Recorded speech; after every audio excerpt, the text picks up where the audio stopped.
पाकिस्तान इतना बेबस हो गया है कि अब तालिबान के आगे घुटने टेक चुका है। इसी तालिबान के साथ बॉर्डर पर लगातार झड़प भी होती आई है। तालिबान और पाकिस्तान के बीच रिश्ते काफ़ी तल्ख रहे हैं और ऐसे में जहां पाकिस्तान तालिबान के ख़िलाफ़ बयानबाजी पिछले कई बार कर चुका है, ऐसे में टीटीपी के द्वारा पेशावर में मस्जिद में धमाके के बाद 100 से ज़्यादा जब लोगों की मौत हो गई तो फिर पाकिस्तान को समझ में आ गया कि अब टीटीपी को अगर रोकना है तो तालिबान के आगे घुटने टेकने होंगे। शहबाज शरीफ की सरकार ने स्पेशल मीटिंग भी करी है और ये फैसला लिया है कि तालिबान से बातचीत करेंगे। सलाम, नमस्ते, सत श्री अकाल। मैं हूँ रज़ा और आप देख रहे हैं रज़ा ग्राफी की इंटरनेशनल प्राइम टाइम रिपोर्ट, जिस रिपोर्ट के अंदर दुनिया भर की बड़ी बड़ी खबरें मैं आपको बताता हूँ आसान और सिंपल भाषा में, ताकि छोटे बच्चे से लेकर बुज़ुर्ग तक सबको समझ में आ जाए और आपको दिल और दिमाग पर ज़्यादा ज़ोर न डालना पड़े कोई ख़बर समझने के लिए। तो अगर आपने हमारे चैनल को अभी तक सब्सक्राइब नहीं किया है तो कर लीजिए, ताकि दुनिया भर की बड़ी बड़ी खबरें आपसे मिस ना हो। दोस्तों, बता दूं कि तालिबान के आगे पूरी तरह से नतमस्तक पाकिस्तान हो गया है। पाकिस्तान ने फैसला किया है कि जो तालिबान के हेड हैं अखुंज़ादा, उनसे बातचीत करेंगे और उनके ज़रिए टीटीपी को कंट्रोल करेंगे। पाकिस्तान की आर्मी, ISI, दूसरे संगठन, जाँच एजेंसियाँ सब फेल हो चुकी हैं। और आपको ये बात बता देता हूँ आज की टीटीपी ने इस हमले की जिम्मेदारी खुलकर नहीं ली थी, यानी मना भी कर दिया कि ये हमला हमने नहीं किया। हालांकि पाकिस्तान की अथॉरिटी और पाकिस्तान की गवर्नमेंट का इस बात को साफ साफ कहना है कि टीटीपी ने तालिबान के डर से इस हमले की जिम्मेदारी नहीं ली है, बाकी हमलावर टीटीपी से ही जुड़े हुए थे। उधर दोगले अमेरिका की भी हरकत देखिए। एक तरफ भारत के साथ गहरे रिश्ते बनाने की कोशिश कर रहा है और चीन के खिलाफ भारत को मजबूत करने में लगा हुआ है, लेकिन दोगलापन ये देखिए वहीं भारत के दुश्मन पाकिस्तान के साथ भी अपने रिश्तों को मजबूत कर रहा है। हालांकि ये बात छुपी नहीं है कि पाकिस्तान में फ़िलहाल जो सरकार है अमेरिका के इशारों पर नचनिया सरकार है, जो उसके इशारे पर बाइडेन की गवर्नमेंट के इशारे पर नाचने वाली शहबाज शरीफ की सरकार है। बड़ी बात यह है कि अब टेररिज्म को लेकर, आतंकवाद को लेकर पाकिस्तान के साथ अमेरिका की एक बड़ी टीम बैठकर अगले महीने बातचीत करने वाली है। कमाल की बात यह है कि पाकिस्तान जहां इमरान खान के दौर में अमेरिका तक को मुंह नहीं लगा रहा था, अब लगातार पाकिस्तान की मदद करने के लिए अमेरिका आगे आ रहा है और लगातार पाकिस्तान के अंदर अपनी इन्वॉल्वमेंट बढ़ा रहा है। उधर पाकिस्तान को दोस्तों ज़रा सोच के देखिए, इस्लामिक देश कहा जाता है, लेकिन इसका एक काला चेहरा भी है। पाकिस्तान में पिछड़े समुदाय और जो अक़लियत में हैं हमेशा से उनको निशाने पर रखा गया है। सबसे पहले नंबर पर शिया समुदाय का ऐसा कत्लेआम हुआ है कि तस्वीरें मैं आपको दिखा नहीं सकता और आपको मैं बता भी नहीं सकता। शिया जेनोसाइड आप जब लिखेंगे गूगल पर, सारे मामला ज़्यादातर आपको पाकिस्तान के नज़र आएंगे। आप जानते हैं शिया समुदाय को पाकिस्तान में हर जगह निशाना बनाया गया। मुहर्रम के दौरान उनकी मस्जिद और इमामबाड़ों पर हमले किए गए। शिया समुदाय के आलिम दीन, जाकिर और इमाम और मौलानाओं को भी कत्ल किया गया। वहीं आपको बता दूं कि ये चीज़ अब सिर्फ शिया समुदाय तक नहीं है। जैसा मैंने आपसे अर्ज़ किया कि पाकिस्तान में जो पेशावर की मस्जिद में धमाका हुआ वो शिया समुदाय की तो नहीं थी, लेकिन आतंकवाद का ये रूप देखिए। जो लोग कहते हैं कि मुस्लिम देश बनने से शांति और प्रेम और अमन आता है, तो पाकिस्तान में कोई शांति, अमन और प्रेम मुझे दिखा दे तो मैं ज़रूर उसको सलाम करूँगा कि भाई आपकी क्या बेहतरीन बात है। कमाल की बात यह है कि अब अहमदिया समुदाय के जो मुसलमान हैं, जी हाँ, जो कि शिया नहीं हैं, लेकिन इनको भी निशाना बनाया गया है और बेगैरती, बेहयाई और घटियापन, बेहूदगीपना, इन सबको क्रॉस कर दिया गया है।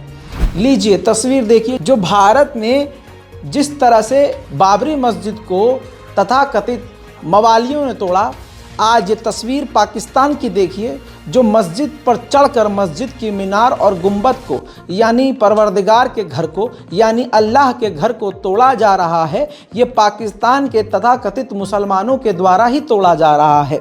ये जो मस्जिद है अहमदिया समुदाय की मस्जिद है। बताऊं कि जुमे के दिन, बताइए, जिस दिन को अल्लाह ने सबसे अहम दिन हफ्ते में करार दिया, उस दिन अल्लाह के इस घर को, मस्जिद को आतंकवादियों के द्वारा तोड़ दिया गया। पाकिस्तान की ये जलालत है, पाकिस्तान का ये दोगलापन है। पाकिस्तान के लोगों को बातें बहुत अब मेरी चुभेंगी, लेकिन बात हकीकत है। भारत की तरफ आंख उठाकर देखने से पहले भारत के मुसलमानों पर जुल्म होता देख के जो आपका दिल फड़फड़ाता है, वो अपना दिल दबाकर अपने पेट के अंदर डाल लो, क्योंकि तुम्हारे ही मुल्क में तुम्हारे ज़िंदा रहते हुए अल्लाह के घर को तोड़ा जा रहा है, जिससे आपकी कट्टरता और आपकी खामोशी ये बता रही है कि आप किस निचले स्तर के मुसलमान हैं। दोस्तों, भारत में तो चलिए यहाँ पर बहुसंख्यक समाज है, दूसरा समाज है, हिंदुओं का यहाँ राज है, आप ही ये कहते हैं। तो जब राज उनका है तो जुल्म हम पर होगा। ऐसे में अगर खुदा न खास्ता मस्जिद तोड़ी जाती है तो बात समझ में आती है, लेकिन तुम्हारे यहाँ तो भाई साहब मुस्लिम राष्ट्र है, तुम्हारा मुल्क है, तुम्हारे यहाँ फिर ये क्या हो रहा है। बहरहाल मस्जिद को पूरी तरह से तोड़ा गया, मुसलमानों ने, तथाकथित मुसलमानों ने तोड़ा, और शिया समुदाय की मस्जिद नहीं, और मस्जिद किसी की भी हो, है तो अल्लाह की, लेकिन अल्लाह के घर को तोड़ा गया। पाकिस्तान के कुछ लोगों में गुस्सा है, कुछ लोग शांत हैं, लेकिन ये पुलिस वालों के सामने तोड़ा गया। इस मस्जिद पर पुलिस वालों के सामने हमला किया गया, लेकिन बाद में एफआईआर होने के बाद कहा यह गया कि 5 लोगों को गिरफ्तार किया गया। लेकिन ये बात आपको भी पता है कि गिरफ्तार किया गया है तो फिर छोड़ भी दिया ही जाएगा। इसमें कोई लटकाने और सज़ा देने वाली बात है नहीं, क्योंकि पाकिस्तान का संविधान इतना दमदार है भी नहीं। पाकिस्तान के हालात दिन प्रतिदिन बेकार होते जा रहे हैं। इमरान खान पूर्व प्रधानमंत्री भी, कमाल की बात यह है कि हार नहीं मान रहे। एक बार फिर से उन्होंने नई तहरीक शुरू की है। जेल भरो आंदोलन आपने भारत के इतिहास में सुना होगा, ऐसा ही आंदोलन उन्होंने कॉल किया है। वहाँ नाम है उसका जेल भरो तहरीक, यानी हिंदी में उसको जेल भरो आंदोलन ही आप समझिए। ऐसे में उन्होंने पूरी पाकिस्तान की आवाम, अपने समर्थकों से रिक्वेस्ट किया है कि आप तैयारी कीजिए, और जेल भरो आंदोलन के लिए जब मैं आवाज़ दूंगा तो आप घर से बाहर निकलेंगे और गिरफ्तारी देंगे। सुनिए। ये समझ रहे हैं कि इस तरह का तशद्दुद करते रहेंगे और चुप करके बैठे रहेंगे, तो हम बेहतर ये है कि बजाय हम तोड़ फोड़ करें और सड़कों पर निकले, जो हमारी पार्टी तैयार हुई है इस वक्त, हम सारे तैयारी करें जेल भरो तहरीक की, और हम इंशाल्लाह पाकिस्तान के सारे जेलों भर देंगे, ताकि इनका शौक पूरा हो जेलों का, कि अगर ये समझ रहे हैं कि हमें इससे खौफजदा कर देंगे और हम किसी तरह चुप करके पीछे हट जाएंगे और इजाज़त दे देंगे इन चोरों को फिर से अपने ऊपर मुसल्लत करने के लिए, तो ये हम इनका शौक पूरा कर देते हैं। तो सारी पार्टी को और मैं अपनी कौम को आज कहना चाहता हूं कि वक्त आ गया है, हम तैयारी करें। मैं कॉल दूंगा, आप सब तैयारी करें जेल भरो तहरीक की, और जैसे ही मैं आपको सिग्नल करूंगा तो सारे हमारे लोग निकलेंगे और हम अपनी जाके गिरफ्तारियां देंगे, ताकि एक ही दफा इनको पता चल जाए कि कौम खड़ी किधर है। हमें पता है जेलों में कितनी कैपेसिटी है, और मुझे पता है कि कौम कितनी तैयार है निकलने के लिए, तो इनका भी शौक पूरा हो जाएगा कि देख लेंगे कि कौम खड़ी किधर है। इसलिए मैं आज सारों को तैयार कर रहा हूं, और मेरे आपने सिग्नल की इंतजार करनी है। पाकिस्तान पाइंदाबाद। खबर आपको चीन की दूं तो अमेरिका की खुफिया एजेंसी CIA ने बड़ी बात कही है। उन्होंने कहा है रिपोर्ट जारी करके कि 2027 तक का वक्त चीन ने, यानी शी जिनपिंग ने अपनी चीन की आर्मी को दिया है, और कहा है कि 2027 तक का तुम्हारे पास वक्त है, पूरी कमर कस लो और तैयारी कर लो, 2027 के शुरुआत में ही हम ताइवान पर ढाबा बोल देंगे। जी हाँ दोस्तों, साथ में CIA ने भी ये भी कह दिया। देखिए, CIA एक बड़ी एजेंसी है, कोई ऐरा गहरा कहता तो मैं इस खबर को खबर में नहीं लेता। CIA ने यह भी कह दिया है कि वर्ल्ड वॉर 3 के चांसेस बढ़ चुके हैं। और देखिए, ये बात जो थोड़ा बहुत तारीख़ इस्लाम जानता है तो आप समझते हैं कि क़यामत कैसे आएगी। ये हुज़ूर पाक सल्लल्लाहु अलैहि वसल्लम ने पहले ही दूरअंदेशी कर दी थी कि देखिए इस तरह से क़यामत आएगी। अब देखिए नफ़रत, हिंसा, लड़ाई, जंग सब बढ़ती जा रही है, एक दूसरे से मोहब्बत ख़त्म हो रही है, लड़ाई, सुकून, चैन, करार सब ख़त्म हो रहा है, और एक दूसरे खून के प्यासे हो रहे हैं। दुनिया एक दूसरे से लड़ने मरने को तैयार है, तो ये क़यामत की निशानी है। वर्ल्ड वॉर 3 की तरफ दुनिया बढ़ रही है, ऐसा CIA ने बोल दिया है। वहीं दोस्तों, दूसरी तरफ आपको मैं कल बता चुका था कि अमेरिका के एयर स्पेस में एक चीन का AI बलून देखा गया। उससे काफ़ी खौफ में अमेरिका देखा गया। अमेरिका ने कई बार पहले ये कहा कि हमें नहीं पता कि इसके अंदर क्या है, इसको मार गिराना काफ़ी मुश्किल है क्योंकि ये AI से लैस है, अपने आप को बचा भी सकता है और इसके अंदर कोई ख़तरनाक एलिमेंट हुआ तो हमारे लिए ख़तरनाक है। ऐसे में अमेरिका ने अपने दर्जनों फाइटर जेट उसके आसपास उड़ाए। F-16 से F-22 तक फाइटर जेट हवा में भटकते रहे और अमेरिका इंतज़ार कर रहा था कि यह बलून जैसे ही समुद्र के ऊपर पहुंचेगा हम मार कर गिरा देंगे ताकि इसका जो मलबा है वो समुद्र में जाए। दोस्तों, ये बलून आसमान में था और 2-3 फाइटर जेट उसके आसपास दंदना कर घूम रहे थे। वो भी मेरे पास वीडियो मौजूद है, देखिए। All right, there's a balloon from Myrtle Beach, South Carolina. It's about as much as I can zoom in on my cell phone, but it looks like, so if you look at there's some fighters up there, very high altitude, and they are circling around it, as you can see from their trail circle around, as you can see.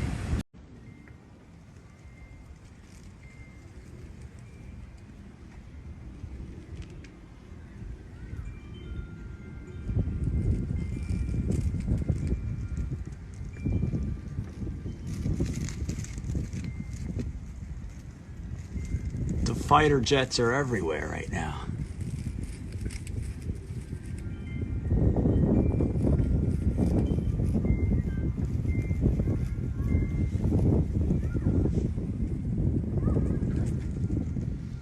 यह आपने देख लिया, लेकिन अब मैं आपको दिखाता हूं कि उस फाइटर जेट के जरिए, जी हां, F-22 का इस्तेमाल करके मिसाइल दाग कर अमेरिका ने चाइना के उस AI से लैस बलून को मार गिराया। जी हां दोस्तों, देखिए।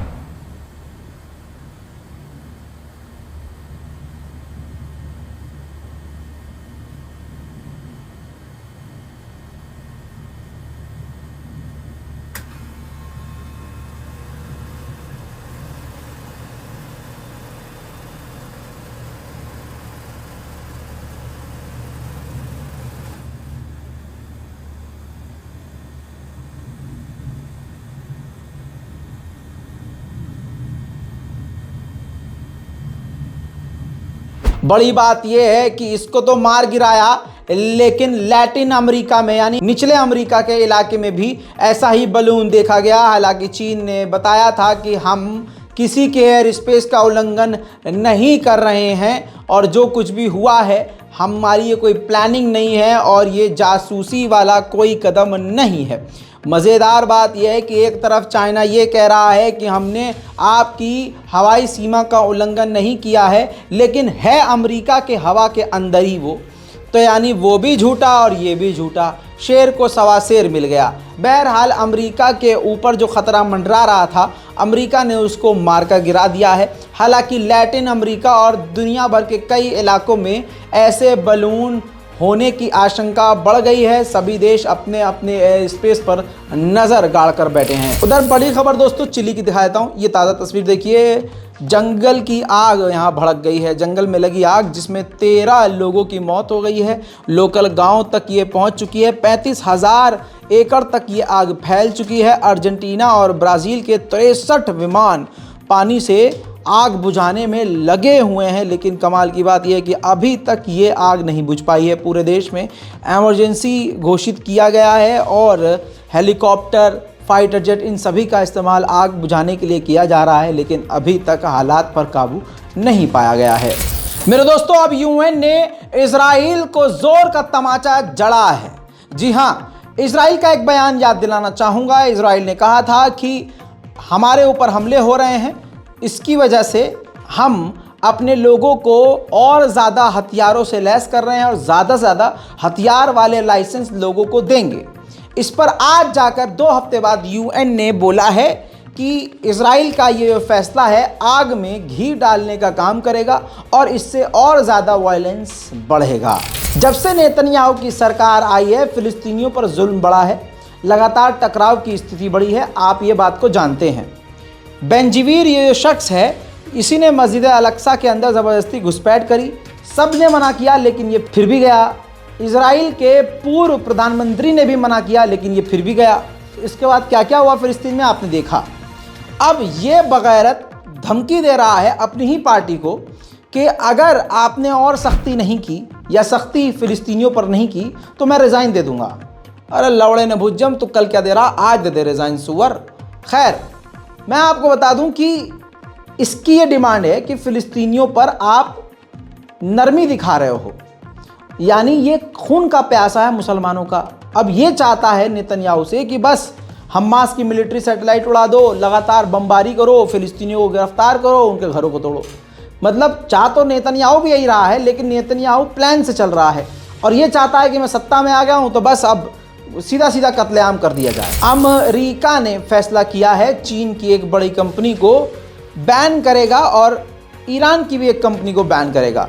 असल में मामला ये है कि चाइना की एक कंपनी ने ईरान की एक कंपनी को कुछ सामान बेचा है। चाइना की वो कंपनी सर्विलांस की कंपनी है, ऐसे में सर्विलांस का कोई ना कोई चीज़ ऐसा बेचा होगा। इसी का डर अमेरिका को सता रहा है और अमेरिका फैसला लेने वाला है कि चीन की इस बड़ी कंपनी को बैन किया जाए। अब ताज़ा तस्वीर ये देखिए, ईरान के फॉरेन मिनिस्टर वेनेजुएला पहुंचे हैं और वेनेजुएला में उन्होंने वहां के राष्ट्रपति और पूरी टीम से मुलाकात करी है। आपको बता दूं कि ईरान की पूरी डेलीगेशन वहां पहुंची थी। कहा जा रहा है कि वेनेजुएला और ईरान पहले से ही काफ़ी दोस्त हैं, लेकिन ये जो विज़िट है काफ़ी अहम है। ऐसे में ईरान और वेनेजुएला दोनों के बीच में कई बड़ी डील और बड़े फैसले हो सकते हैं। दोस्तों, ये थी इंटरनेशनल प्राइम टाइम रिपोर्ट। इसी के अंदर मिडिल ईस्ट भी मैंने आपको सुना दिया है। अब आपको पता चल ही गया होगा मिडिल ईस्ट रिपोर्ट आज आएगी नहीं, क्योंकि इसी के अंदर मिडिल ईस्ट, इसी के अंदर इंटरनेशनल, सारी खबरें मैंने दे दी हैं। दोस्तों, इस पूरी रिपोर्ट पर अपनी राय देना मत भूलिएगा। चैनल को सब्सक्राइब कीजिए। मैं हूं रज़ा और आप देख रहे हैं रज़ाग्राफी। जय हिंद।